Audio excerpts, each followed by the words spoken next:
দাজ্জালের নাম তো আপনারা শুনেছেন, ভয়ঙ্কর ডেঞ্জারাস একটা ক্যারেক্টার।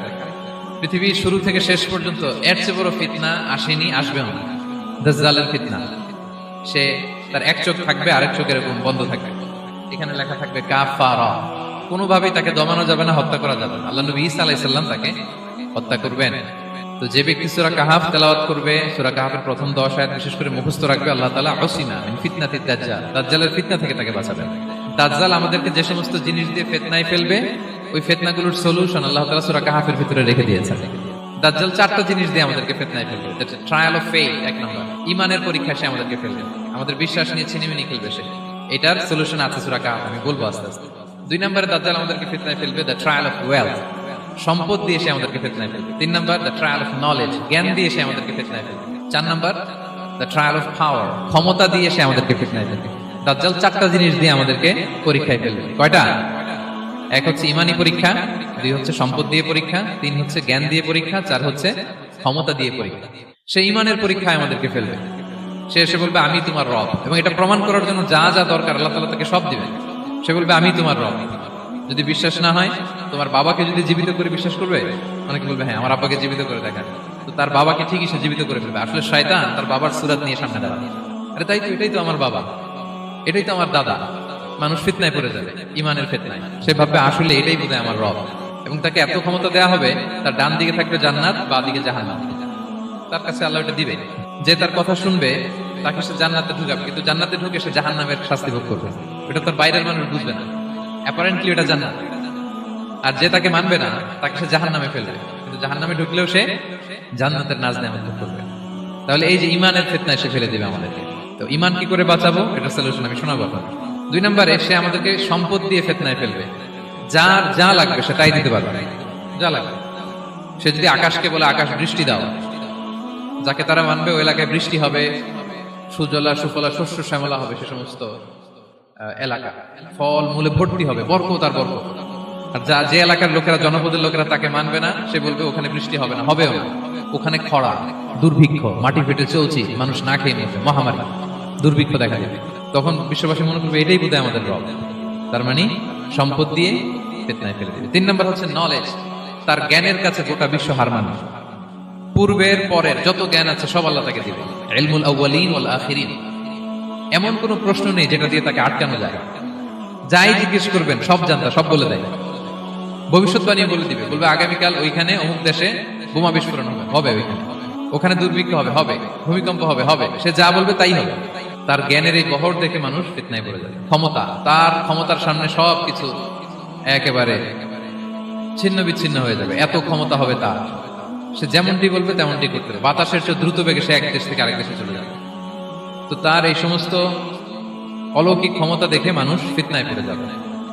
এবং এই ফিতনা, এই পরীক্ষার মুহূর্তগুলোতে মানুষ কিভাবে নিজেকে ধরে রাখবে, তার সলিউশন আল্লাহ তাআলা সূরা কাহফে দিয়েছেন। এই 4টা ফিতনা থেকে বাঁচার জন্য আল্লাহ সূরা কাহফে 4টা ঘটনা উল্লেখ করেছেন। আপনারা অনেকে দেখে থাকবেন যে সূরা কাহফের মধ্যে একটা শব্দ আছে ওয়ালিয়াতালাত্তাফ। যারা কোরআন পড়েছেন দেখে থাকবেন, না দেখলে আজকে বাসায় যে দেখবেন, একটা শব্দ আছে ওয়ালিয়াতালাত্তাফ। দেখবেন কোরআনের মধ্যে এই শব্দটা বোল্ড করা, মোটা কালি দিয়ে লেখা, bold. This is the middle of the holy Quran. এটা কোরআনের একেবারে মাঝখানে এই শব্দটা, এর আগে যত আয়াত তার পরে ঠিক তত আয়াত। সুবহানাল্লাহ বিহামদিহি। This is the middle of the holy Quran, এবং এটা সূরা কাহফের মধ্যে আছে ওয়ালিয়াতালাত্তাফ শব্দটা আপনারা দেখবেন। এবং এই সূরাটা নবুয়তির 5ম বৎসরে নাজিল হয়েছিল, আবিসিনিয়াতে হিজরতের পূর্বে। তখন সাহাবীদের উপর, নমুসলিম সাহাবাদের উপর কঠিন অত্যাচার চলতেছিল, ভয়ঙ্কর ধরনের অত্যাচার। তো এই সূরাটা নাযিল করে আল্লাহ তাআলা আমাদেরকে সান্ত্বনা দিলেন এবং বুঝাতে চাইলেন এই অত্যাচার, এই জুলুমের শিকার শুধু তোমরাই হচ্ছ না, এর আগেও হয়েছে অনেকে। 7 জন যুবক ছিল রোমান সাম্রাজ্যে, তারা তাদের ঈমান বাঁচানোর জন্য এরকম কষ্টের শিকার হয়েছিল, এবং তারা যে স্বপ্ন দেখেছিল সেই স্বপ্ন আল্লাহ তাআলা বাস্তবায়ন করেছেন। তো এই ঘটনাগুলো শুনিয়ে বেসিক্যালি মক্কার যে নও-মুসলিম সাহাবারা, তাদেরকে আল্লাহ তাআলা সান্ত্বনা দিচ্ছিলেন যে ফ্রাস্ট্রেটেড হওয়ার কিছু নেই। ওয়ালা তাহিনু ওয়ালা তাহজানু ওয়া আনতুমুল আ'লাউনা ইন কুনতুম মুমিনিন। হতাশ হবে না, চিন্তিত হবে না, বিজয় তোমাদেরই হবে যদি তোমরা মুমিন হও, যদি তোমরা বিশ্বাসী হও, তোমাদের ঈমানের দাবিতে যদি তোমরা সত্যবাদী হও। এই সূরাটা নাজিলের একটা প্রেক্ষাপট আছে। মক্কার কুরাইশরা কোনোভাবেই যখন রাসূল সাল্লাল্লাহু আলাইহি ওয়াসাল্লামকে দমাতে পারছিল না, তখন তারা প্ল্যান করলো যে আমরা মদিনাতে যে মদিনার ইহুদিদের কাছ থেকে কিছু জেনে আসি। কারণ মক্কাবাসীদের নবী রাসূল ওহী, আখিরাত এগুলোর ব্যাপারে কোনো ধারণা ছিল না। তো ফলে তারা কুরাইশরা নজর ইবনে হারিস এবং উকবা ইবনে আবি মুঈত এই দুইজনকে পাঠালো, তোমরা মদিনায় যাও, মদিনায় ইহুদিরা থাকে, ইহুদিদের কাছে তাওরাত নাজিল হয়েছিল, they have idea regarding prophets and আখিরাত, আখিরাত কি, নবী কি, এগুলোর আইডিয়া তাদের আছে। তো তাদের দুইজনকে পাঠালো যে তোমরা যে তাদের জিজ্ঞেস করো যে আমাদের জ্ঞাতি ভাইদের মধ্যে থেকে একজন তো নবী দাবি করে, সে কি আসলে নবী কিনা, আমরা কিভাবে বুঝবো? তো যেই চিন্তা সেই কাজ, তারা গেল মদিনাতে, মক্কা থেকে মদিনায়, যে খুলে বললো যে আমাদেরই এক ছেলে, আমাদেরই এক লোক বয়স 40 হওয়ার পর থেকে বলে আমি নবী, আমার কাছে ওহী আসে, আল্লাহ আমার কাছে বাণী পাঠায়, আর তিনি আমাকে বাণী বাহক করে পাঠিয়েছেন তোমাদের কাছে, এটা আসলে সত্য কিনা, আমরা একটু কনফিউশনে আছি। তো ইহুদিরা বলল তোমরা যে তাকে 3টি প্রশ্ন করবে, যদি উত্তর দিতে পারে বুঝবে সত্য নবী। 1 নম্বরে জিজ্ঞেস করবে যে মোহাম্মদ বলো তো আসহাবে কাহাফ কারা, আসহাবে কাহাফ সম্পর্কে তোমরা কি জানো? মানে গুহাবাসী 7 জন যুবক এই গুহার ভিতরে আশ্রয় নিয়েছিল ঈমান বাঁচানোর জন্য। মোহাম্মদ তুমি যদি সত্য নবী হও বলো এই ঘটনাটা কি। 2 নম্বরে তাকে জিজ্ঞেস করবে জুলকারনাইন বাদশা সম্পর্কে কি জানে, সে কিছু জানে কি। 3 নম্বর তাকে জিজ্ঞেস করবে মা হুয়া রূহ, রূহ কি, যে রূহটা দেহে ঢুকলে মানুষ নড়ে চড়ে, প্রাণবন্ত একটা অ্যানিমেশন থাকে, এটা বের হয়ে গেলে সে ডেড বডি, লাশ হয়ে পড়ে থাকে। What is the origin of রূহ, স্পিরিট? এই 3টা প্রশ্নের উত্তর যদি জানে তাহলে আসলেই সে সত্য নয়। তারা এসে জিজ্ঞেস করলো মোহাম্মদ বলো আসহাবে কাহাফ কারা, বলো জুলকারনাইন কে, বলো রূহ কি। এই 3টা প্রশ্নের উত্তর যদি করতে পারো তাহলে বুঝবে তুমি সত্য নবী। রাসূল সাল্লাল্লাহু আলাইহি ওয়াসাল্লাম বললেন ঠিক আছে যাও, আগামীকাল উত্তর বলে দেব। তিনি ইনশাআল্লাহ বলতে ভুলে গেলেন। রাসূল সাল্লাল্লাহু আলাইহি ওয়াসাল্লামের ধারণা ছিল প্রতিদিনই তো জিবরাইল কোরআনের আয়াত নিয়ে আসে, তো তারই ধারাবাহিকতায় আগামীকাল আসবে, আমি জিজ্ঞেস করে নিব এই 3টা প্রশ্নের উত্তর। তারপরের দিন সবাই এসে হাজির, কিন্তু জিবরাইল আলাইহিস সালাম আসেন। রাসূল সাল্লাল্লাহু আলাইহি ওয়াসাল্লাম একটু বিব্রতকর পরিস্থিতিতে বললেন। তারা বলল তুমি তো আজকে অ্যাপয়েন্টমেন্ট দিয়েছো, ডেট দিয়েছো, বলো উত্তর বলো। রাসূল সাল্লাল্লাহু আলাইহি ওয়াসাল্লাম বলল আজকে না, আগামীকাল বলে দিবেন। রাসূল সাল্লাল্লাহু আলাইহি ওয়াসাল্লাম ইনশাআল্লাহ কথাটা আর মনে করতে পারতেছেন না। এরপরের দিনও তারা এসে হাজির, কিন্তু রাসূল সাল্লাল্লাহু আলাইহি ওয়াসাল্লাম উত্তর দিতে পারতেছেন না। তারপরের দিন এভাবে পিছাচ্ছেন, রাসূল সাল্লাল্লাহু আলাইহি ওয়াসাল্লাম ডেট দিচ্ছেন, এভাবে 1 দিন 2 দিন 3 দিন না 15 দিন। কয়দিন? এদিকে তো এই প্রশ্নের উত্তর জানার জন্য এখন 1-2 আসে না, দলে বলে কাফিররা আসে, কারণ রাসূল সাল্লাল্লাহু আলাইহি ওয়াসাল্লামকে এখানে অপমান করা যাচ্ছে, ছোট করা যাচ্ছে, হেয় করা যাচ্ছে। তারা এসে হাসাহাসি করে, আবু বকর ওমর রাদিয়াল্লাহু আনহুকে বলে দেখো তোমরা না বলছো সত্য নবী, উনি সত্য নবী হলে তো প্রথম দিন উত্তর দিয়ে দিতে পারতো, পারে না কেন? এটা থেকে বোঝা যাচ্ছে তিনি আসলে মিথ্যাবাদী। 15 দিন রাসূল সাল্লাল্লাহু আলাইহি ওয়াসাল্লামের জন্য এত বিব্রতকর পরিস্থিতি আর ছিল না। 15 দিন পর আল্লাহ তাআলা আয়াত নাযিল করলেন ওয়ালা তাকুলান্না বিশাইইন ইন্নী ফাইলুন যালিকা গাদা ইল্লা আইয়াশা আল্লাহ। অর্থাৎ হে নবী ভবিষ্যতের কোনো কাজে যখন ওয়াদা দিবেন, কমিটমেন্ট করবেন, আপনি আইয়াশা আল্লাহ মানে ইনশাআল্লাহ বলা ছাড়া কখনো দিবেন না।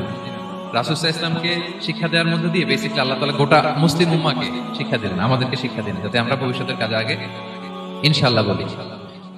তো রাসূল সাল্লাল্লাহু আলাইহি ওয়াসাল্লাম লেসনটা পেলেন। এরপর আল্লাহ তাআলা উত্তর জানিয়ে দিলেন আম হাসিবতা আন্না আসহাবাল কাহফি ওয়ার রহিম কানু মিন আয়াতিনা আজাবা। টানা 2 পৃষ্ঠা উত্তর দিলেন আসহাবুল কাহফ কারা। তাওরাত, জাবুর, ইনজিলে কোথাও এত বিস্তারিত উত্তর নাই আসহাবে কাহফের ব্যাপারে।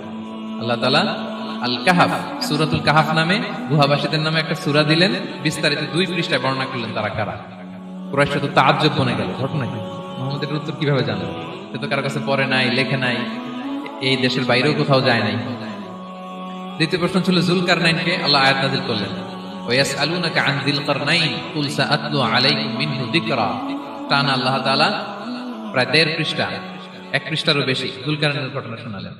আর রূহের কথা শোনালেন সূরা আল ইসরাতে ওয়াসআলুনাকা আনির রূহ কুলির রূহু মিন আমরি রাব্বি ওয়া মা উতীতুম মিনাল ইলমি ইল্লা কালিলা। রূহ এটা আল্লাহর স্পেশাল একটা অর্ডার, আল্লাহর আদেশে এটা ঢুকে আল্লাহর আদেশে বের হয়, এটা কেউ ছুঁতে পারে না, ধরতে পারে না, দেখতে পারে না, এটা আল্লাহর পক্ষ থেকে একটা মিরাকেল। 3টা প্রশ্নের উত্তর যখন আল্লাহ তাআলা দিয়ে দিলেন, রাসূল সাল্লাল্লাহু আলাইহি ওয়াসাল্লাম তাদেরকে সাবলীল ভাষায় শুনিয়ে দিলেন, তারা অবাক হয়ে গেল। এইটা হচ্ছে সূরাতুল কাহাফ নাজিল হওয়ার প্রেক্ষাপট। এরকম একটা সিচুয়েশনে নবুয়তির 5ম বছরে আল্লাহ তাআলা এই সূরাটা নাজিল করেছেন। এই সূরার কিছু ফজিলত আছে। রাসূল সাল্লাল্লাহু আলাইহি ওয়াসাল্লাম জুমার দিনে এই সূরাটা আমাদেরকে তেলাওয়াত করতে বলেছেন। আপনারা তেলাওয়াত করেন তো সূরা কাহাফ? যদি জেনে না থাকেন আজকে থেকে করবেন। রাসূল সাল্লাল্লাহু আলাইহি ওয়াসাল্লাম বলেছেন যে জুমার দিনে যে এই সূরা কাহাফ তেলাওয়াত করবে, মান ক্বারা সূরাতাল কাহফি ফি ইয়াউমিল জুমআতি আযা লাহু মিনান নূরি মা বাইনাল জুমআতাইন। 2 জুমার মাঝখানে আল্লাহ তাআলা এই জুমার সময়টাকে তার জন্য আলোকিত করে দেয়। কি করে দেয়? আলোকিত করে দেয়। একটা নূর তার জন্য সেট করে, এই নূর তাকে হেদায়েতের পথে অবশিষ্ট রাখে। এটা হচ্ছে একটা। তাহলে জুমার দিন আমরা সূরা কাহাফ তেলাওয়াত করব, মনে করি এটা সুন্নাহ। আবার আরেকটা হাদিসে রাসূল সাল্লাল্লাহু আলাইহি ওয়াসাল্লাম বলেছেন মান হাফিদা 10 আয়াতিন মিন আউয়ালি সূরাতিল কাহফি উসিমা মিন ফিতনাতিদ দাজ্জাল। যে ব্যক্তি সূরা কাহফের প্রথম 10 আয়াত মুখস্থ করবে সে দাজ্জালের ফিতনা থেকে মুক্তি পাবে। দাজ্জালের নাম তো আপনারা শুনেছেন, ভয়ঙ্কর ডেঞ্জারাস একটা ক্যারেক্টার। পৃথিবীর শুরু থেকে শেষ পর্যন্ত এর চেয়ে বড় ফিতনা আসেনি, আসবেও না। দাজ্জালের ফিতনা, সে তার এক চোখ থাকবে, আরেক চোখ এরকম বন্ধ থাকবে, এখানে লেখা থাকবে কাফারা। কোনোভাবেই তাকে দমানো যাবে না, হত্যা করা যাবে না। আল্লাহ নবী ঈসা আলাইহিস সালাম তাকে হত্যা করবেন। তো যে ব্যক্তি সূরা কাহফ তেলাওয়াত করবে, সূরা কাহফের প্রথম 10 আয়াত বিশেষ করে মুখস্থ রাখবে, আল্লাহ তাআলা উসিমা মিন ফিতনাতিদ দাজ্জাল, দাজ্জালের ফিতনা থেকে তাকে বাঁচাবেন। তা আমরা দাজ্জালের ফিতনা থেকে বাঁচতে চাই কি চাই না? আমরা যেন সূরা কাহফের প্রথম 10 আয়াত মুখস্থ করি, সূরা কাহফ যেন জুমার দিন আমরা তেলাওয়াত করি। So now the question arises, what is the relationship of Suratul Kahf with Dajjal? দাজ্জালের সাথে সূরা কাহফের রিলেশনটার কারণ কি? একটা মেকানিজম তো এখানে আছে। এত সূরা থাকতে রাসূল সাল্লাল্লাহু আলাইহি ওয়াসাল্লাম কেন বলেন যে সূরা কাহফ পড়লে দাজ্জালের ফিতনা থেকে বাঁচবে? কারণটা কি? এর কারণ হচ্ছে দাজ্জাল আমাদেরকে যে সমস্ত জিনিস দিয়ে ফিতনায় ফেলবে, ওই ফিতনাগুলোর সলিউশন আল্লাহ তাআলা সূরা কাহফের ভিতরে রেখে দিয়েছেন। দাজ্জাল 4টা জিনিস দিয়ে আমাদেরকে ফিতনায় ফেলবে। দ্যাটস ট্রায়াল অফ ফেথ, এক নাম্বার। ঈমানের পরীক্ষা সে আমাদেরকে ফেলবে, আমাদের বিশ্বাস নিয়ে ছিনিমিনি খেলবে সে। এটার সলিউশন আছে সূরা কাহফ, আমি বলবো আস্তে আস্তে। 2 নম্বরে দাজ্জাল আমাদেরকে ফিতনায় ফেলবে, দ্য ট্রায়াল অফ ওয়েলথ, সম্পদ দিয়ে সে আমাদেরকে ফিতনায় ফেলবে। 3 নম্বর দ্য ট্রায়াল অফ নলেজ, জ্ঞান দিয়ে সে আমাদেরকে ফিতনায় ফেলবে। 4 নম্বর দ্য ট্রায়াল অফ পাওয়ার, ক্ষমতা দিয়ে সে আমাদেরকে ফিতনায় ফেলবে। দাজ্জাল 4টা জিনিস দিয়ে আমাদেরকে পরীক্ষায় ফেলবে। কয়টা? এক হচ্ছে ইমানি পরীক্ষা, 2 হচ্ছে সম্পদ দিয়ে পরীক্ষা, 3 হচ্ছে জ্ঞান দিয়ে পরীক্ষা, 4 হচ্ছে ক্ষমতা দিয়ে পরীক্ষা। সে ইমানের পরীক্ষায় আমাদেরকে ফেলবে। সে এসে বলবে আমি তোমার রব, এবং এটা প্রমাণ করার জন্য যা যা দরকার আল্লাহ তাআলা তাকে সব দিবেন, সে সব করতে পারবে। সে বলবে আমি তোমার রব। যদি বিশ্বাস না হয়, তোমার বাবাকে যদি জীবিত করে বিশ্বাস করবে? অনেকে বলবে হ্যাঁ আমার আব্বাকে জীবিত করে দেখান। তো তার বাবাকে ঠিকই সে জীবিত করে ফেলবে। আসলে শয়তান তার বাবার সূরত নিয়ে সামনে দাঁড়াবে। আরে তাই তো, এটাই তো আমার বাবা, এটাই তো আমার দাদা। মানুষ ফিতনায় পড়ে যাবে, ইমানের ফিতনায়। সে ভাববে আসলে এটাই বোধহয় আমার রব, এবং তাকে এত ক্ষমতা দেয়া হবে, তার ডান দিকে থাকবে জান্নাত, বাঁ দিকে জাহান্নাম। তার কাছে আল্লাহ এটা দিবে। যে তার কথা শুনবে তাকে সে জান্নাতে ঢুকাবে, কিন্তু জান্নাতে ঢুকে সে জাহান্নামের শাস্তি ভোগ করবে। এটা তার বাইরের মানুষ বুঝবে না, অ্যাপারেন্টলি এটা জান্নাত। আর যে তাকে মানবে না তাকে সে জাহান্নামে ফেলবে, কিন্তু জাহান্নামে ঢুকলেও সে জান্নাতের নাজ নেয়ামত ভোগ করবে। তাহলে এই যে ইমানের ফিতনায় সে ফেলে দিবে আমাদেরকে। তো ইমান কি করে বাঁচাবো, এটা সলিউশন আমি শোনাবো আপনাদের। 2 নম্বরে সে আমাদেরকে সম্পদ দিয়ে ফিতনায় ফেলবে। যার যা লাগবে সে তাই দিতে পারবে, যা লাগবে। সে যদি আকাশকে বলে আকাশ বৃষ্টি দাও, যাকে তারা মানবে ওই এলাকায় বৃষ্টি হবে, সুজলা সুফলা শস্য শ্যামলা হবে সে সমস্ত এলাকা, ফল মূলে ভর্তি হবে, বরকত আর বরকত। আর যে এলাকার লোকেরা, জনপদের লোকেরা তাকে মানবে না, সে বলবে ওখানে বৃষ্টি হবে না, হবেও না। ওখানে খরা, দুর্ভিক্ষ, মাটি ফেটে চলছে, মানুষ না খেয়ে মরবে, মহামারী, দুর্ভিক্ষ দেখা যাবে। তখন বিশ্ববাসী মনে করবে এটাই বোধহয় আমাদের রব। তার মানে সম্পদ দিয়ে ফিতনায় ফেলে দিবে। 3 নম্বর হচ্ছে নলেজ, তার জ্ঞানের কাছে গোটা বিশ্ব হার মানবে। পূর্বের পরের যত জ্ঞান আছে সব আল্লাহ তাকে দিবে। ইলমুল আউয়ালিন ওয়াল আখিরিন, এমন কোন প্রশ্ন নেই যেটা দিয়ে তাকে আটকানো যায়। যাই জিজ্ঞেস করবেন সব জানতা, সব বলে দেয়। ভবিষ্যৎবাণী বলে দিবে, বলবে আগামীকাল ওইখানে অমুক দেশে বোমা বিস্ফোরণ হবে, ওইখানে ওখানে দুর্ভিক্ষ হবে, হবে ভূমিকম্প হবে, হবে। সে যা বলবে তাই হবে। তার জ্ঞানের এই বহর দেখে মানুষ ফিতনায় পড়ে যাবে। 4 নম্বর হচ্ছে দ্য ট্রায়াল অফ পাওয়ার, ক্ষমতা। তার ক্ষমতার সামনে সবকিছু একেবারে ছিন্ন বিচ্ছিন্ন হয়ে যাবে, এত ক্ষমতা হবে তার। সে যেমনটি বলবে তেমনটি করতে হবে। বাতাসের চেয়ে দ্রুত বেগে সে এক দেশ থেকে আরেক দেশে চলে যাবে। তো তার এই সমস্ত অলৌকিক ক্ষমতা দেখে মানুষ ফিতনায় পড়ে যাবে। এবং এই ফিতনা, এই পরীক্ষার মুহূর্তগুলোতে মানুষ কিভাবে নিজেকে ধরে রাখবে তার সলিউশন আল্লাহ তাআলা সূরা কাহফে দিয়েছেন। এই 4টা ফিতনা থেকে বাঁচার জন্য আল্লাহ সূরা কাহফে 4টা ঘটনা উল্লেখ করেছেন। কয়টা? 1 নম্বর হচ্ছে আসহাবে কাহফ, যুবকদের ঘটনা, 7 জন যুবকদের ঘটনা। ঈমান কি করে বাঁচাবেন, সলিউশন ওখানে। সম্পদের ফিতনা থেকে কিভাবে নিজেকে বাঁচাবেন, এজন্য একজন বাগানওয়ালার ঘটনা আল্লাহ সেখানে। জ্ঞানের ফিতনা থেকে কি করে বাঁচবেন, এজন্য আল্লাহ তাআলা মুসা আলাইহিস সালাম এবং খিজির আলাইহিস সালামের ঘটনা সেখানে উল্লেখ করেছেন। আর ক্ষমতার ফিতনা থেকে কি করে বাঁচবেন এটা বোঝানোর জন্য আল্লাহ তাআলা যুলকারনাইনের ঘটনা উল্লেখ করেছেন। 4টা ফিতনা থেকে বাঁচার জন্য কয়টা ঘটনা? 4টা ঘটনা। আমরা তাহলে একটা একটা করে ঘটনা শুনি, আমরা একটু উদ্ধার করার চেষ্টা করি যে কি কি সলিউশন আল্লাহ তাআলা আমাদের বাতলে দিলেন। 1 নম্বর হচ্ছে আসহাবে কাহাফের ঘটনা। এটা 250 খ্রিস্টাব্দের সময়কালে রোমান সাম্রাজ্যের একজন বাদশা ছিল, নাম দাকিয়ানুস। প্রতাপশালী বাদশা, পৌত্তলিক, মূর্তির পূজা করে। ঈসা আলাইহিস সালাম বিদায় নিয়েছেন 200-250 বছর হলো। তো সব নবীর ধর্মই কিন্তু ইসলাম, যদিও আমরা নাসারা বলি, ইহুদি বলি, সব নবীদের ধর্মই কি ইসলাম। তো তিনি ছিলেন পৌত্তলিক, মূর্তির পূজা করত। আর তার এলাকায় কেউ যদি ঈসা আলাইহিস সালামের নাম নিত, আখিরাতে বিশ্বাস করত, আল্লাহ বিশ্বাস করত, তাদেরকে তারা পাথর মেরে হত্যা করত। এজন্য ভয়ে কেউ ঈসাই ধর্মে ঈমান আনতো না, মানে ইসলামে ঈমান আনতো না। এই রাজার ভয়ে সবাই মূর্তির পূজা করত। কিন্তু 7 জন যুবক ছিল, তারা স্রোতে গা ভাসিয়ে দেয়নি, স্রোতের বিপরীতে তারা ঈমান নিয়ে দাঁড়িয়েছে। তারা ঈসা আলাইহিস সালামের রেখে যাওয়া সত্য ধর্মের উপর ঈমান এনেছিল, আখিরাতে তারা বিশ্বাস করত। তো এই 7 জন যুবকের কথা ছড়াতে ছড়াতে রাজা দাকিয়ানুসের কাছে চলে যায়। উনি তো রেগে মেগে আগুন ডেকে পাঠালো 7 জন। তাদেরকে জিজ্ঞেস করলো, তোমরা কাকে মানো? বলতেছে এক আল্লাহকে মানি। সাহসী, খুবই সাহসী। বলতেছে তুমি কি জানো তোমরা কার সামনে কথা বলতেছো? আমি তো তোমাদেরকে মৃত্যুদণ্ড দিতে পারি। তারা বলে দেন, কিন্তু আমরা সব বিসর্জন দিলেও ঈমান বিসর্জন দিতে পারবো না। সুবহানাল্লাহ। উনি বললেন, তোমরা যুবক মানুষ, রক্ত গরম, আবেগে কথা বলতেছো, 3 দিন সময় দিলাম, যাও। ঈসার নাম ভুলে যাও, আখিরাত ভুলে যাও, আল্লাহর নাম ভুলে যাও। 3 দিন পরে তোমাদেরকে আবার ইন্টারভিউ নেব। ওই দিন যদি একই কথা বলো, পাথর মেরে 7 জনকে দুনিয়া থেকে উড়িয়ে দেবে। তারা চলে গেল। এবার 7 বন্ধু মিলে পরামর্শ করতে লাগলো, কি করতে পারি আমরা, এই গুণে ধরা সমাজকে আমরা কিভাবে বাঁচাবো, এই পৌত্তলিকতার ছোবল থেকে এই ইফসিস নগরীকে বাঁচাবো কি করে। নগরীটার নাম ছিল ইফসিস নগরী। বর্তমানে এটা তুরস্কের ইজমির শহরে অবস্থিত। এখনো জায়গাটা প্রত্নতাত্ত্বিকদের ইয়েতে এটা সংরক্ষিত, এখনো টুরিস্টরা যায়। তো তারা বললো, আমরা ঈমান বিসর্জন দিব না, যদি আমরা ওদের কথা মেনে নিই, আমরা তো মুশরিক হয়ে গেলাম। চলো আমরা এক কাজ করি, আমরা এলাকা ছেড়ে দিই। এই 7 যুবক আল্লাহর উপর ভরসা করে তারা বাড়ি ঘর, আত্মীয় স্বজন সব ছেড়ে দিয়ে, লোকালয় ছেড়ে দূরে একটা পাহাড়ের ভেতরে আশ্রয় নিল। পাহাড়ের ভেতরে একটা গুহা ছিল, এই গুহা কি আরবিতে বলে আল কাহাফ। কি বলে? এই সূরার নাম কি? সূরাতুল কাহাফ। তো তাদের সাথে সাথে একটা কুকুরও যাচ্ছিল। তারা বারবার তাড়িয়ে দেওয়ার চেষ্টা করতেছিল কুকুরটাকে, যাতে না যায়, কিন্তু কুকুর শুধু কান্না করে তাদের সাথে যাওয়ার জন্য ঘেউ ঘেউ করতেছিল। এই কুকুরটাকেও সাথে নিল। ভালো মানুষদের সাথে থাকলে কি হয় দেখেন, এই কুকুরের কথা, যেহেতু 7 জন ইমানদারের সাথে একটা কুকুর ছিল, এই কুকুরের কথা আল্লাহ সূরাতুল কাহাফে উল্লেখ করে দিয়েছে। ওয়া কালবুহুম বাসিতুন যিরাআইহি বিল ওয়াসি। তো তারা ভিতরে গেল, যে প্রচন্ড ক্লান্ত, তারা ঘুমিয়ে পড়ল। কি করলো? এই এক ঘুমে আল্লাহ 309 বছর কাটাই দিলেন। কয়শো 9 বছর? 9 বছর। ঘুম, সব ঘুম, প্রচন্ড ঘুম, ঘুম যেন আর কাটে না। 309 বছর পরে এরা জাগলো। এখন খুব ক্ষুধা, ঘুমে আর মোর ভাঙতেছে। আর একজন জিজ্ঞেস করতেছে, কি লম্বা সময় ঘুম দিলাম বোধহয় আমরা? একজন বলতেছে, হ্যাঁ মনে সারাদিনই ঘুমাইছি আমরা। আরেকজন বলতেছে, না না সারাদিন না, দিনের কিছু অংশ হয়তো ঘুমাইছি। আসলে কয় বছর ঘুমাইছে? 309 বছর। তো এদিকে সভ্যতার তো চেঞ্জ। এখানে ওই দাকিয়ানুস মরে, এর ছেলে মরে, এর নাতি মরে, পুতি মরে, এখন 6ষ্ঠ নম্বর রাজা আসছে। প্রজন্মের পর প্রজন্ম তো শেষ। 309 বছরে কমপক্ষে 4-5টা জেনারেশন চেঞ্জ হবে।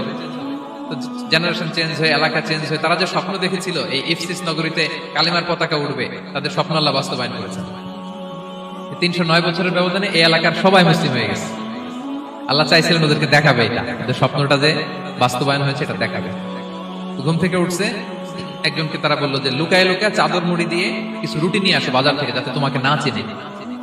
চাদর মুড়ি দিয়ে যাও। কিছু পয়সা ছিল, মুদ্রা দিয়ে দিছে। তো সে যে যখন দোকানদারের কাছ থেকে রুটি নিয়েছে আর মুদ্রা দিছে, দোকানদার বলে, এই মুদ্রা কোথেকে আসলো? 309 বছর আগে মালয়েশিয়াতে রিঙ্গিট ছিল কিনা জানি না, যেভাবে ওরা ট্রানজাকশন করতে পারে, যেটা ছিল ওইটা যদি এখন কেউ দেয়, রাজধানী বিলাসে খাবার পাওয়া যাবে? হ্যাঁ। তো রুটিওয়ালা বলে, তুমি বর্তমান সময়ের মুদ্রা দাও, এটা দিচ্ছ কেন? বলতেছে, এটা তো বর্তমান সময়ের মুদ্রা। বলতেছে, এই যে মুদ্রার মধ্যে দেখো কোন সালের সিল দেওয়া, এটা তো শত শত বছর আগে। বলতেছে, কি বলে শত বছর আগে? আমি তো আজকে সকালেই বাজার করলাম, ওই বাজার করে যে টাকাগুলো ছিল ওইটাই তো পকেটে। বলতেছে, বলে কি? নিশ্চয়ই তুমি গুপ্তধনের সন্ধান পেয়েছো, হিডেন ট্রেজার। বলো। মানে তার সাথে এদের কথাবার্তা কিছু মিলতেছে না। পরে তাকে ধরে ওই সময়কার রাজার কাছে নিয়ে গেছে। ওই রাজা আবার মুসলিম, সবাই মুসলিম তখন। সে যা বলে এরাও কেউ বিশ্বাস করে না, এরাও যা বলে এও বিশ্বাস করে না। আর এলাকা এর বাড়ি ঘর আসবে কোত্থেকে? এর নাতি পুতি যা আছে 5-6 পুরুষ তো মরে সবাই কবরে। তখন তার কথা শুনে সবাই অবাক।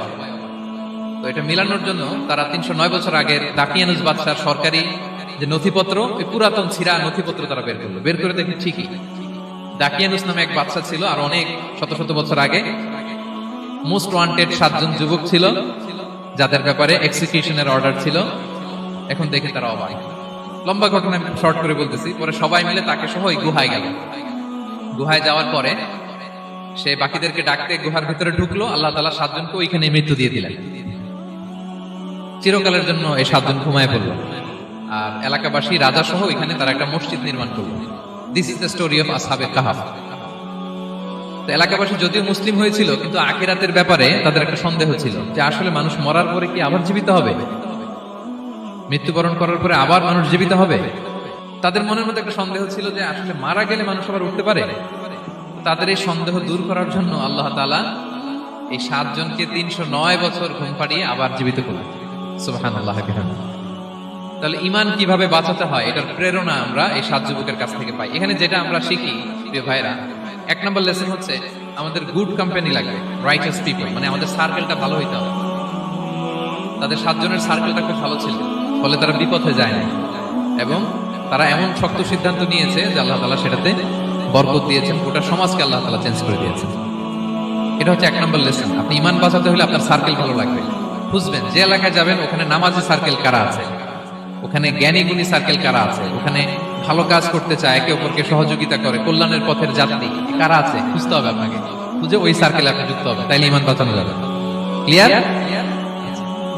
2 নাম্বার হচ্ছে conflict between believers and disbelievers it's universal. সত্য মিথ্যার লড়াই এটা চিরন্তন, আজীবন থাকবে। এটা ওনাদেরও ছিল, এখনো আমাদের লড়াই করে যেতে হচ্ছে, আমাদের ভবিষ্যৎ প্রজন্মও করবে। এই লড়াইটা আমরা করে যেতে চাই। কি বলেন? হ্যাঁ, থামা যাবে না? আমরা থামতে আসিনি, আমরা এই লড়াইটা করে যাব। আমরা সত্যের কথা বলেই যাব ইনশাআল্লাহ। বলেন 3 নাম্বার হচ্ছে যে লেসনটা আমরা পাই, অনেকগুলো লেসন, আমি খুব প্রেসাইজলি বলতেছি। যুবকরা চাইলে একটা সমাজকে পাল্টে দিতে পারে। এই পৃথিবীতে যত বড় বড় বিপ্লব হয়েছে এগুলো যুবকরা এনেছে। তারা হচ্ছে সভ্যতা করার কারিগর। আসহাবে কাহাফ আমাদের এই সময়ের নওজওয়ানদের জন্য প্রেরণা। তারা আমাদের জন্য প্রেরণার বাতিঘর। তারা যেমনি ঈমানকে রক্ষা করেছে, আমাদের যুবকরা চাইলেও তাদের ঈমানি চেতনা দিয়ে, স্পিরিট দিয়ে সমাজটাকে পাল্টে দিতে পারে। কি বলেন? এখানে বেশিরভাগ কিন্তু যুবক। হ্যাঁ, গুড সার্কেলে থাকবেন তো আপনারা? সত্যের পক্ষে সবাই থাকবেন তো? আল্লাহ তাআলা কবুল করুন। আচ্ছা, এবার 2 নাম্বার ছিল সম্পদের ফিতনা, কিভাবে বাঁচবেন। আসহাবে কাহাফের পরে সূরা কাহাফে আল্লাহ তাআলা একজন বাগানওয়ালার ঘটনা বলেছে। 2 জন বন্ধু, একজন একটু গরিব, সে বিশ্বাসী, আরেকজন ধনী, সে অবিশ্বাসী। তাকে আল্লাহ তাআলা বিশাল বড় খেজুরের বাগান আর আঙ্গুরের বাগান দিয়েছেন, বিশাল অনেক বড় বিজনেস ম্যাগনেট। তো এই সম্পদের অহংকার সে করত। সে প্রায় তার গরিব বন্ধুকে বলতো যে তোর চেয়ে আমার সম্পদও বেশি, সন্তানও বেশি, জনবল বেশি, লোকবল বেশি, অর্থবল বেশি, সব বেশি। অহংকারে তার পা মাটিতে পড়তো না।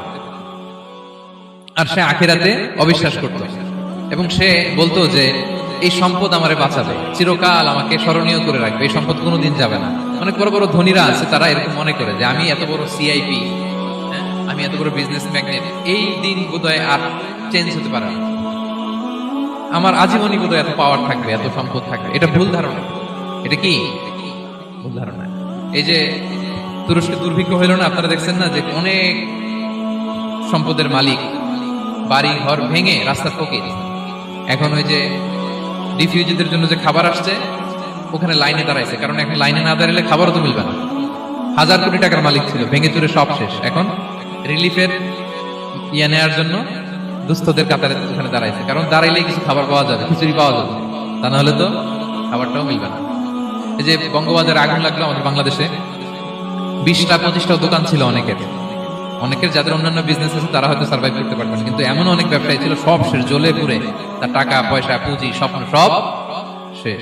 তো ধনীকে গরিব বানাতে আল্লাহর 1 সেকেন্ডও লাগে না। ওই বিশাল প্রাসাদ থেকে টেনে ভাঙ্গা থালা হাতে দিয়ে রাস্তায় নামাইতে আল্লাহ কয় সেকেন্ড লাগে বলেন তো? 1 সেকেন্ডও লাগে না। তো এই লেসনটা কিন্তু আমাদের নিতে হবে, এবং ওই ব্যক্তির নসিবে তাই ঘটেছিল। সে যখন অহংকার করতেছিল, আল্লাহ তাআলা আকাশ থেকে উসবান একটা আগুন পাঠালো। ওই আগুন এসে তার আঙ্গুরের বাগান, তার খেজুরের বাগান, বিশাল মাইলকে মাইল এই বাগান জ্বালিয়ে পড়ে মুহূর্তের মধ্যে সারখার করে, এবং মুহূর্তের মধ্যে সে পথের ভিখারি, ফকির। এই ঘটনাটা এনে আল্লাহ তাআলা সম্পদশালীদেরকে রিমাইন্ডার দিলেন যে এই সম্পদের ফিতনায় তোমরা পড়ে যেও না। আমরা সম্পদশালী হলে বাস্তবতা অনেক সময় ভুলে যাই। সূরাতুল হুমাযাতে আল্লাহ তাআলা বলেন, ইয়াহসাবু আন্না মালাহু আখলাদা। সম্পদশালীরা মনে করে এই সম্পদ আমাকে চিরকাল বাঁচিয়ে রাখবে, চিরকাল বোধহয় এই সম্পদ আমার হাতে থাকবে না, এটা হাতের ময়লা, আজ আছে কাল নাই, যে কোনো সময় চলে যেতে পারে। এটা হচ্ছে ম্যাটেরিয়ালিস্টিক আউটলুক, বস্তুবাদী চিন্তা থেকে এই আমাদের ধনী ভাইদের এই সমস্যাটা হয়। ভোগবাদী চিন্তার প্রভাব আর কি। সম্পদ যখন হাতে থাকে ধরাকে সরাজ্ঞান করে, মনে করে যে সবই আমার কন্ট্রোলে। না, আপনারে ওই গরিবের কাতারে আনতে, ওই রিলিফের সম্পদ নেওয়ার জন্য ওই লাইনে দাঁড় করাইতে আল্লাহর 1 সেকেন্ডও লাগে না। এটা খেয়াল রাখতে হবে। আমরা যখন প্রাইভেট কারে চড়ি, মাঝে মাঝে অনেকে এসে হাত পাতে, এদেরকে ছোট করা যাবে না। গল্পটা আল্লাহ ভিন্ন করতে আল্লাহর 1 সেকেন্ডও লাগে না। ওইদিকে আমি দাঁড়ায় হাত পাততাম আর উনি প্রাইভেট কারে বসে থাকতো, আল্লাহ চাইলে এরকম করতে পারতেন না? পারতেন। তো এখান থেকে আমাদের জন্য শিক্ষা হচ্ছে, সম্পদ এটা ক্ষণস্থায়ী, আজ আছে কাল নাই, এটা ক্ষণস্থায়ী, এটাকে এভারলাস্টিং মনে করা যাবে না। এভারলাস্টিং হচ্ছে আখিরাত। ওয়ালাল আখিরাতু খায়রুল লাকা মিনাল উলা। আখিরাত তোমার জন্য দুনিয়ার চেয়ে শ্রেষ্ঠ। এবং আল্লাহ তাআলা দৃষ্টান্ত একটা দিয়েছেন যে দুনিয়ার জীবনটা হচ্ছে কামা, ওই পানির মতো, যেটা আনসালনাহু মিনাস সামা, আকাশ থেকে নাজিল করেছি।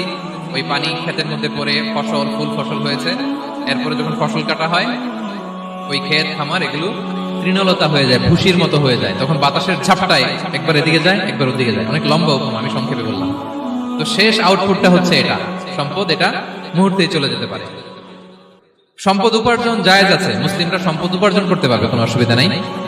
আপনি যদি ধনী হন এটা ভালো, ফলে আপনি যাকাত দিতে পারবেন, অসহায় দুস্থদের সহায়তা করতে পারবেন, কন্ট্রিবিউট করতে পারবেন।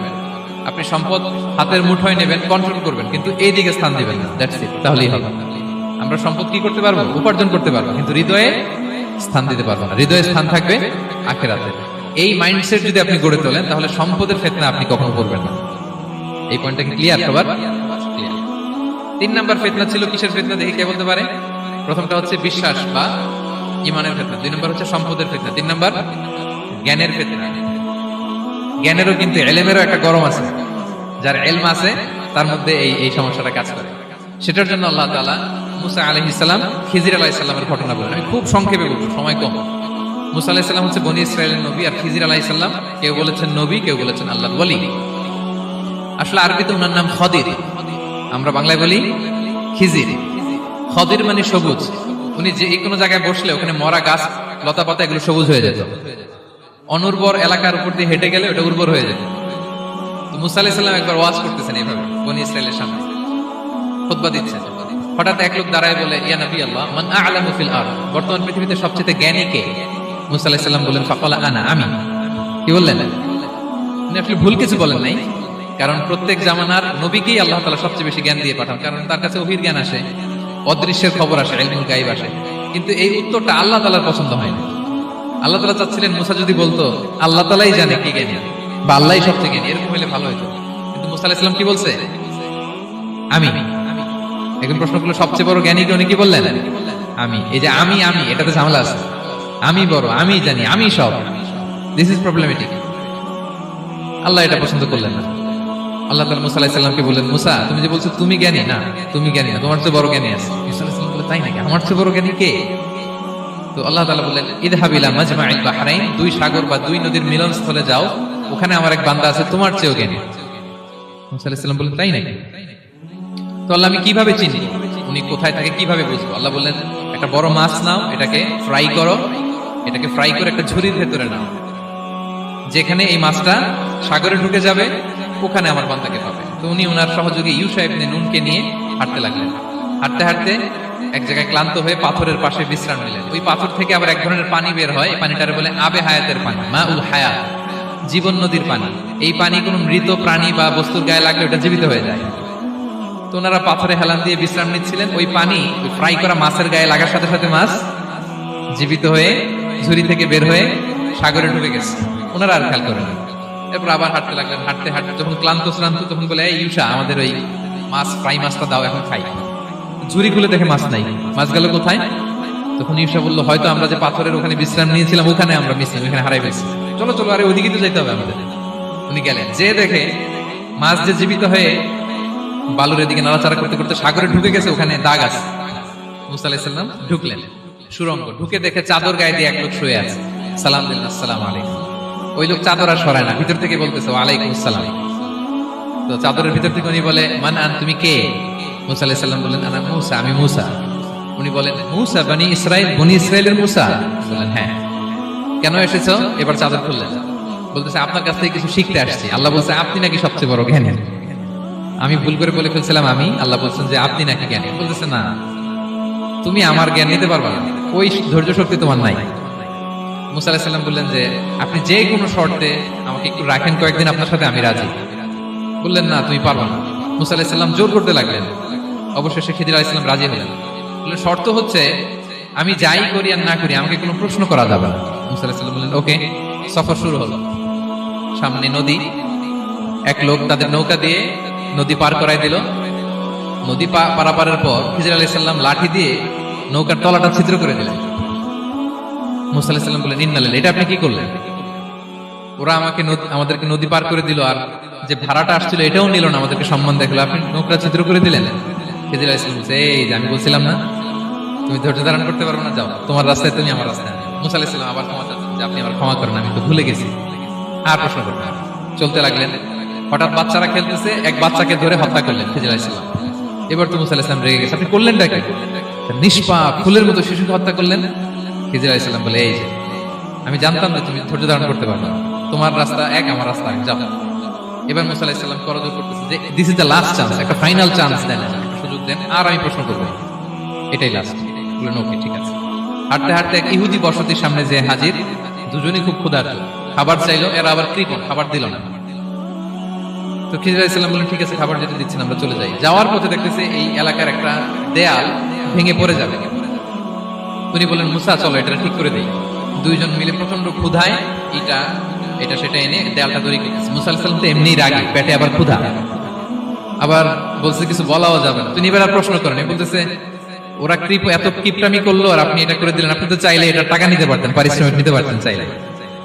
এই কথা বলার পর খিজির আলাইহিস সালাম বললেন, হাযা ফিরাকু বাইনি ওয়া বাইনাক, এখানেই তোমার আর আমার সেপারেশন, আর সামনে আগানো যাবে না, তোমার কোনো ধৈর্যই নাই। তো এতটুকু তোমাকে আমি বলি যে আমি একটাও আল্লাহর আদেশ ছাড়া করি নাই, আল্লাহর আদেশে আমি করেছি। কি? এক নম্বর হচ্ছে ওই যে আমাদের ভাড়া নিতে চাইলো না, আমাদেরকে পার করে দিল, নৌকাটা ছিদ্র করেছি কারণ এই এলাকায় একজন জালিম বাদশা আছে, সে নৌকা পেলেই গরিব মাঝিদের নৌকা সিজ করে নিয়ে যায়। তো এটাকে যখন তলায় ছিদ্র করে দিছি, এই রাজার লোকেরা এসে দেখবে যে এটা তলা ছিদ্র, তো পানি ঢুকতেছে, এটা নিবে না, ওরা পরে সামহাও এটা রিপেয়ার করে চালাইতে পারবে। মুসা আলাইহিস সালাম বলে সুবহানাল্লাহ, তাই তো, এটা তো আমি বুঝতে পারি নাই। আর ওই ছোট শিশুটাকে হত্যা করছি, ও অনেক বড় জালিম হবে এলাকা, তার ফিতনায় এলাকাবাসী তটস্থ থাকবে, সে তার মা বাবাকেও জাহান্নামে নেবে, এজন্য আল্লাহ তাআলা আদেশ দিয়েছেন আমাকে, আল্লাহর আদেশে আমি তাকে হত্যা করেছি। মুসা আলাইহিস সালাম বললেন তাই তো, এটা তো অনেক ভালো কাজ করছেন। তাইলে বলতেছে তাহলে ওইটা বলে, খাবারও দিল না, এত কৃপণ, এদের দেয়াল কেন ঠিক করতে গেলেন আপনি? তখন তিনি বললেন যে আসলে এটা একটা ইয়াতিমদের ঘর ছিল, দুইটা ইয়াতিম শিশু, তাদের বাবা মা খুব ভালো ছিল, আর এই দেয়ালের নিচে আছে গুপ্তধন, এই দেয়ালটা পড়ে যাবে, এই গুপ্তধন তারা ছোট মানুষ নিতে পারবে না, এলাকাবাসী তাদেরকে বঞ্চিত করে নিয়ে যাবে। আমি দেয়াল গড়ে দিলাম যাতে করে তারা যখন প্রাপ্তবয়স্ক হয় নিজেদের সম্পদ নিজেরা বুঝে নিতে পারে। সুবহানাল্লাহ ওয়া বিহামদিহি। মুসা আলাইহিস সালাম বলে তাই তো, এগুলো তো আমি বুঝতে পারি নাই। তো এই ছিল খুব সংক্ষিপ্ত পরিসরে মুসা আলাইহিস সালাম খিজির আলাইহিস সালামের ঘটনা। তো রাসূল সাল্লাল্লাহু আলাইহি ওয়াসাল্লাম বুখারীতে একটা চমৎকার কথা বলেছেন, তিনি বলেছিলেন ওয়াদিদনা আন্না মুসা সাবার হাত্তা ইউকাসসা আলাইনা মিন আমরিহি। রাসূল সাল্লাল্লাহু আলাইহি ওয়াসাল্লাম বলেছিলেন ইস, আমার ভাই মুসা যদি আরেকটু ধৈর্য ধরতো তাহলে আরো কিছু অজানা তথ্য আমরা জানতে পারতাম। এখান থেকে, এই ঘটনা থেকে আমরা কি শিখলাম? প্রথম যেটা আমরা শিখলাম, জ্ঞান নিয়ে বড়াই করতে নেই, ঠিক কিনা? জানার কোনো শেষ নেই, জাননেওয়ালার উপরও জাননেওয়ালা আছে, জ্ঞানীর উপরও জ্ঞানী আছে। আপনি কিছু জেনেই মনে করবেন না আমি সব জানি, আপনার চাইতেও বেশি জ্ঞানী অনেকে আছে। অনেক সময় বক্তার চাইতেও শ্রোতারা অনেক জ্ঞানী। হয়তো এখানে এমন অনেক জ্ঞানী লোক আছে যার ধারে কাছেও আমরা কেউ নেই, হতে পারে। সো আমি সব জানি, এটা ভুল, এটা শয়তান বলে। এটা কে বলে? শয়তান বলে।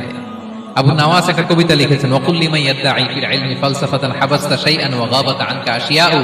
কেউ যদি বলে আমি সব জানি, তুমি তাকে বৃদ্ধাঙ্গুলি দেখিয়ে বলো আপনি কিছুই জানেন না, আপনি অল্প কিছু জেনেছেন, জানার এখনো অনেক বাকি। তাহলে মুসা আলাইহিস সালামের এই ঘটনা জিজ্ঞেস করা হলো কে জ্ঞানী, উনি বললেন আমি জ্ঞানী। এরকম কি আমরা কখনো বলবো না? সবচাইতে বড় জ্ঞানী কে? ওয়া ফাওকা কুল্লি যী ইলমিন আলিম, সবচাইতে বড় জ্ঞানী আল্লাহ তাআলা। সো জ্ঞান নিয়ে আমরা অহংকার করব না। 2 নম্বর যে শিক্ষাটা আমরা পাই, ওই যে নৌকা দিয়ে পারাপার হচ্ছিল, তখন একটা চড়ুই পাখি এসে সাগরের মধ্যে মুখ দিয়েছিল। তো খিজির আলাইহিস সালাম বললেন, মুসা তুমি কি চড়ুই পাখিটা দেখতে পাচ্ছ? হ্যাঁ দেখতে পাচ্ছি। চড়ুই পাখিটা যে সাগরে মুখ দিয়ে দেখতে পাচ্ছ? হ্যাঁ দেখতে পাচ্ছি। তখন খিজির আলাইহিস সালাম বললেন, চড়ুই পাখিটা সাগরে মুখ দিয়ে পানি খাওয়ার পরে চড়ুই পাখির ঠোঁটে বা চঞ্চুতে যতটুকু পানি লেগে আছে, এই পানিটা হচ্ছে তোমার, আমার এবং মহাবিশ্বের আমাদের সকলের জ্ঞান। আর এই মহাসাগরের সকল পানি হচ্ছে আল্লাহ তাআলার জ্ঞান। আল্লাহ তাআলা বলেছেন, ওমা উতিতু মিনাল ইলমি ইল্লা কালিলা, আমি তোমাদেরকে একেবারে অল্প জ্ঞান দিয়েছি, একেবারে অল্প। এই রহস্যে ঘেরা এই মহাবিশ্বের অনেক কিছুই আমাদের অজানা প্রিয় ভাইরা, আমরা অনেক কিছু জানি না, আমাদের এই লিমিটেড নলেজ এগুলো ধরে না, তারপর আমরা জ্ঞানের বড়াই করি। আপনারা উপমাটা বুঝতে পারছেন? একটা নৌকা থেকে চড়ুই পাখি ঠোঁট দিয়ে পানি খাচ্ছে, পানি খাওয়ার পরে স্বভাবতই চড়ুই পাখির ঠোঁটে একটু পানি তো লাগবে। খিজির বললেন যে এই পানিটা হচ্ছে তোমার, আমার, পৃথিবীর সবার জ্ঞান, আর এই সাগরের বাকি পানিগুলো কার জ্ঞান? এবার বুঝতে পারছেন আল্লাহ তাআলার জ্ঞানের পরিধি।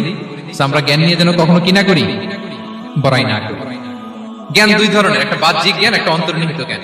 External knowledge, internal knowledge. আমরা যখন কোরআন হাদিস পড়ি আমাদের বাহ্যিক জ্ঞান অর্জন হয়। কোরআন হাদিস পড়লেই আপনি জ্ঞানী হয়ে যান।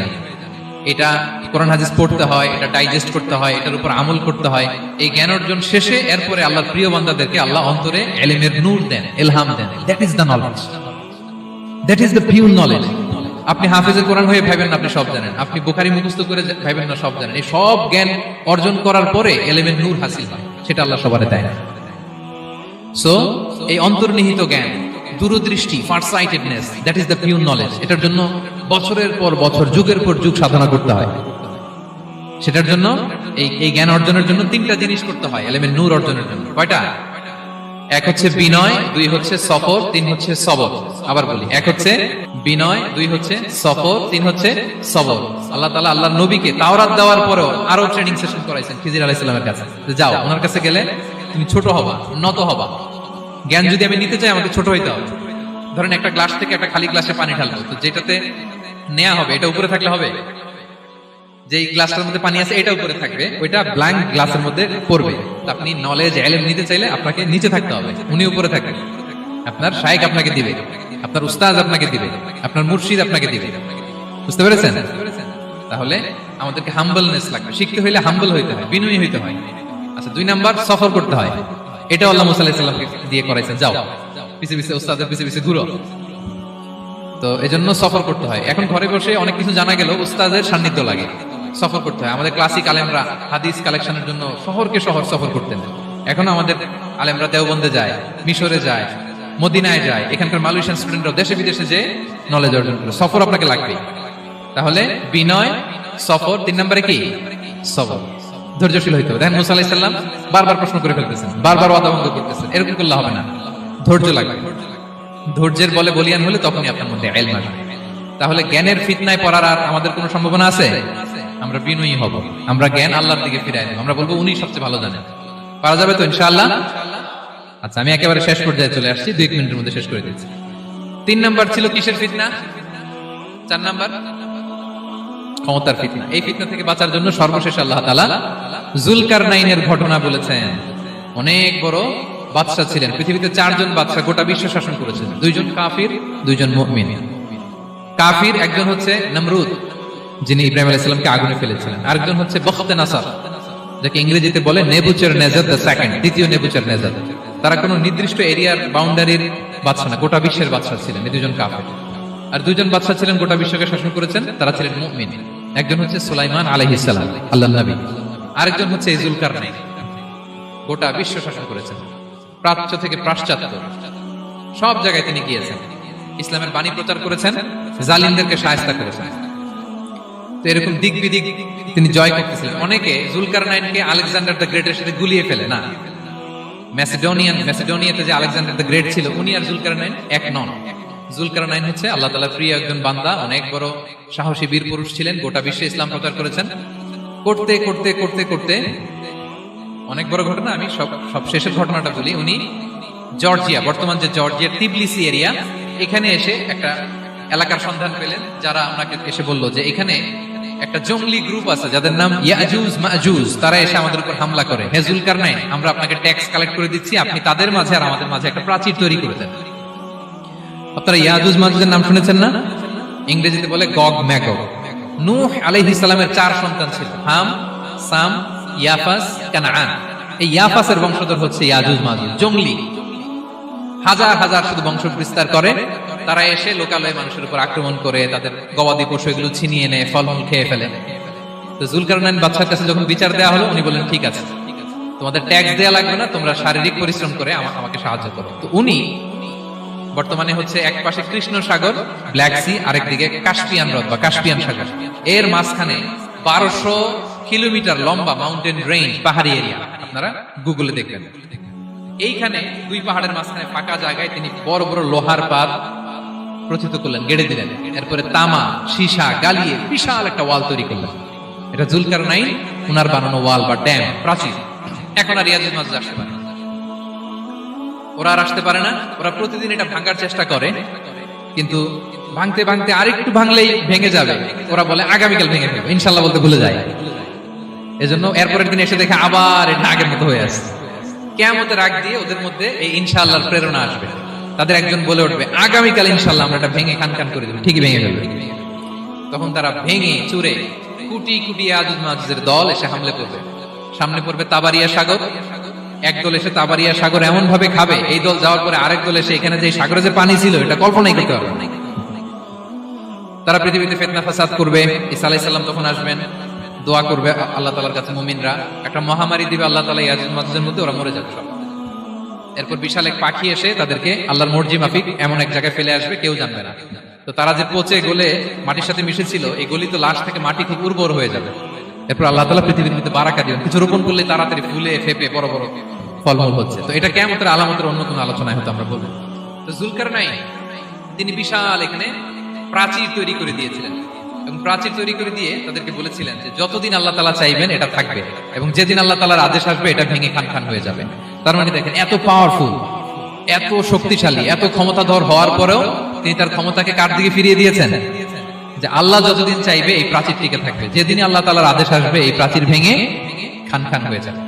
তো আমরা ক্ষমতার দেখা পেলে, চেয়ার একটা পেলে, আমরা যেন জালিম হয়ে না উঠি, এটা হচ্ছে এখান থেকে শিক্ষা। আমরা যেন জুলুম না করি। উনি সম্পদের মালিক ছিলেন, ক্ষমতার মালিক ছিলেন, কিন্তু উনি যে আল্লাহর বান্দা এটা ভুলে যান নাই। আমরা যখন ক্ষমতাশীল হই, আমরা যখন প্রধানমন্ত্রী হই, আমরা যখন প্রেসিডেন্ট হই, আমরা যখন পাওয়ারফুল হই, আমাদের সবচেয়ে বড় পরিচয় যে আমরা আব্দুল্লাহ, আল্লাহর গোলাম, এটা আমরা ভুলে যাই। আমাদের আসল পরিচয় কি?